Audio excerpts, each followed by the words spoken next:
talking to Cornelius. Conversation 12. I feel like we've been circling around the Jerusalem probation station for a while now, old man. The younger version of you, in your late teens, is somewhere down there in the mid-1840s, in a set of buildings that held over 200 men. This was your allocated dot on that thickly dotted map of probation stations across Van Diemen's Land. Jerusalem in your day, Colebrook in my day, a little Midlands town about halfway between Richmond and Oatlands, with a few ruins that are lost to everyone's attention. I look down through the distance of time and ask you, what was it like down there? How regulated was your day-to-day life? What were the other convicts like? What was your work, and how coercive were the circumstances? How did you find the strange new world that you'd been transported to? The only thing you give me back is silence. In our circling, we've heard the vigorous political debate about the probation system played out in the newspapers of the day. We heard how the colony was said to be drowning in the constant waves of new arriving convicts, how the probation system was seen by some as taking jobs from good, honest, free settlers, how the probationers were framed as having an easy government-sponsored life. They were jolly probationers, footloose, fancy-free, causing trouble with little consequence. How the countryside was full of absconders and the stations were settings for sexual couplings that were well outside the official moral code of the general population of the day. All of that was the noise of 1840s Vandemonian society. It conveys as much truth about the experience of probationers as today's thick-set tabloid headlines convey the truth about the experience of immigrants and asylum seekers. Given the fact that you're holding out on me, old man, I have to turn to the voices of other probationers to glean some sense of your day-to-day experience in Jerusalem. William Gates was an unusual convict, owing to his place of origin. According to John Franklin, the Lieutenant Governor who was around for Gates' arrival in 1840, the convict was that most wretched of all creatures, a Yankee. His convict record describes his crime as a piratical invasion of Upper Canada. He had, in fact, joined a group of rebel Canadians who thought it was time to fight for their independence from England. It was a short-lived moment of rebellion on the banks of the St. Lawrence River.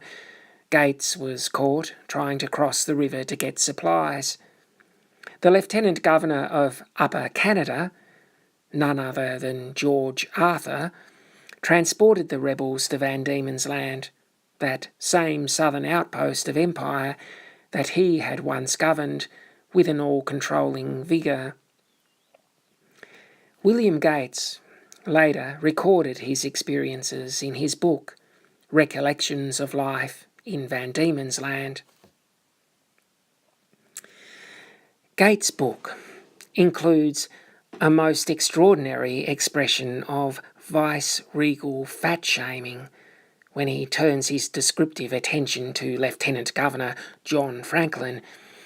After mentioning that the great man's breathing came puffing from his brandy-bottled nose like steam from the escape pipe of an asthmatic boat, Gates goes on to say, whether nature originally intended him to be a walking receiver of mutton, I am unable to say, but of all men I ever saw, none ever gloried in such breadth of waistband.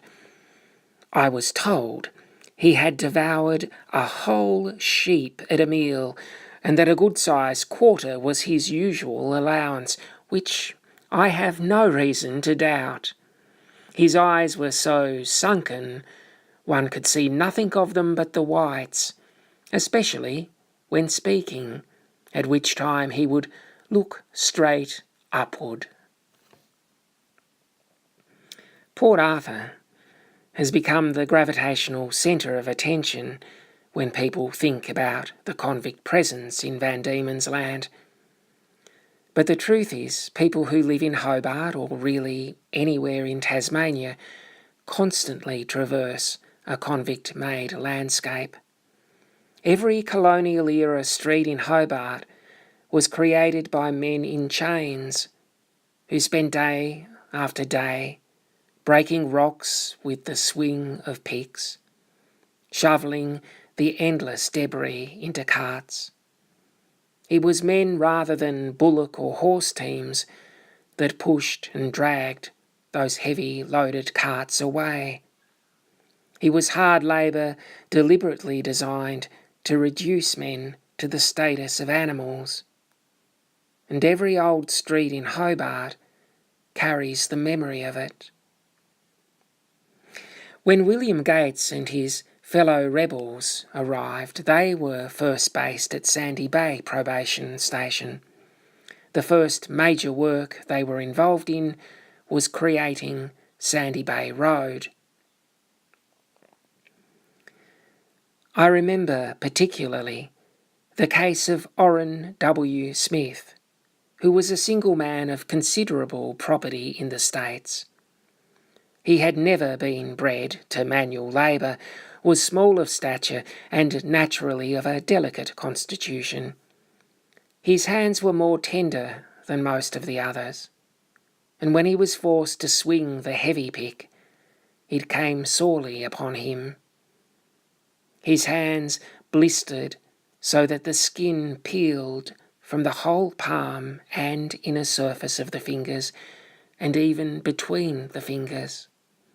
And still he was compelled to work on without scarcely a cessation, leaving the very flesh upon the handle of his pick. Gates was moved from one probation station to another. He went from Sandy Bay to Lovely Banks to Green Ponds and then Bridgewater. Jerusalem was his final station before receiving his ticket of leave. This is where Gates becomes particularly helpful in my consideration of your life, old man. He might have been in Jerusalem a couple of years before you, but I suspect his description of the place carries a lot you also remember, and a lot you spent most of your life wanting to forget. The huts were old and dilapidated to such a degree that new stone ones were being built. Presently we learnt the object of our removal. A large quantity of rails, posts, shingles and timber were wanted for use, and being much handier with the axe, we were selected for this purpose. Myself and 3 others to split rails, etc., and the remainder to hew timber. Our first week was spent labouring around the station. At night we were mixed with the old hands, of which there were a good many. There were in all 250 or more, of which a part had been on the roads but about 2 months. They were variously engaged on the road, on the huts, and in making improvements around the station. After the first week, we were sent 5 miles into the forest to a ridge of ground there called Tier to split rails. The hewing gang only went 3 miles. We were furnished our rations, which we had the privilege of cooking ourselves. No overseer or minion accompanied us, so that we had comparatively easy times. Our daily task was cutting and splitting 25 rails or posts each day, so that frequently we had a little leisure time to spend in rest or amusement and in talking about our home and friends, far, far away, or the billowy sea. It doesn't surprise me that Jerusalem gangs were engaged in timber work. I suspect you spent at least some of your time heading into the bush with a bag of provisions and an axe, enjoying the occasions when you could head out without an overseer, felling stringy barks that were used for roof beams and walls, splitting roof shingles from black peppermint trees, working to the quota and no more, boiling a billy of tea, cooking up the provisions, and telling stories, and sometimes laying a snare to catch a kangaroo to supplement your diet. All of this was a foretaste of the rest of your working life, old man, a life played out to the steady repetition of an axe strike punctuating the silence of the bush, a life as far removed from the gritty urban world of Belfast as could possibly be imagined. But the crowded world of the probation station was a different space. I'm sure you had to keep your guard up as much as the American William Gates. It was in old times that the traveller went from Jerusalem to Jericho and fell among thieves, but now the thieves thronged in Jerusalem. We suffered more or less from their depredations, for they were so bold as actually to attempt to steal the shirts from our backs. If one had a shilling in his pocket, it was sure to find its way into his neighbour's. Nothing was at all safe, unless on the body, and not then at all times. To be sure, we had nothing of consequence to lose, save our one wardrobe and extra shirt, but that little was our all, and the loss of any part of it, of which, by whatever means, subjected us to a severe punishment. I wonder what your worst memories were, old man.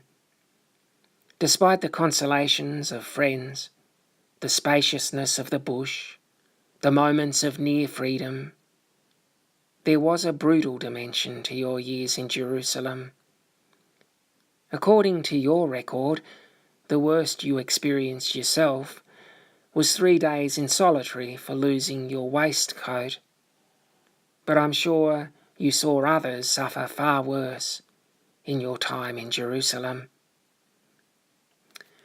Taking the bush at this station, as at the last, was of frequent occurrence, and as a consequence there was a great deal of punishment. I shall mention but one case, that of a strong, athletic man about the same size as Big Sandy, who was the flagellator at this station also. This man was sentenced to 75 lashes for taking the bush.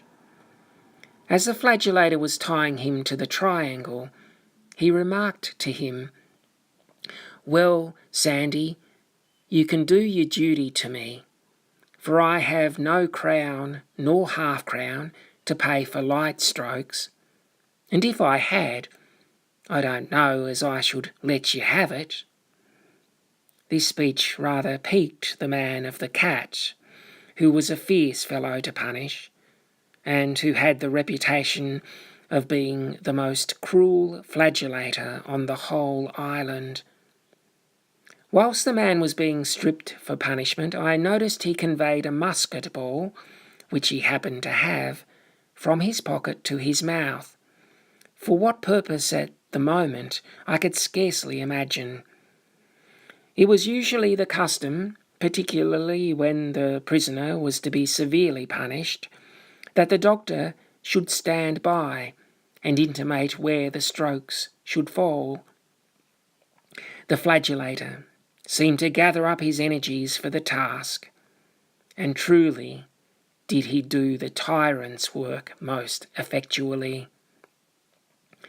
Never had I seen, of all the flagellations that I had witnessed, one that equalled it in barbarity.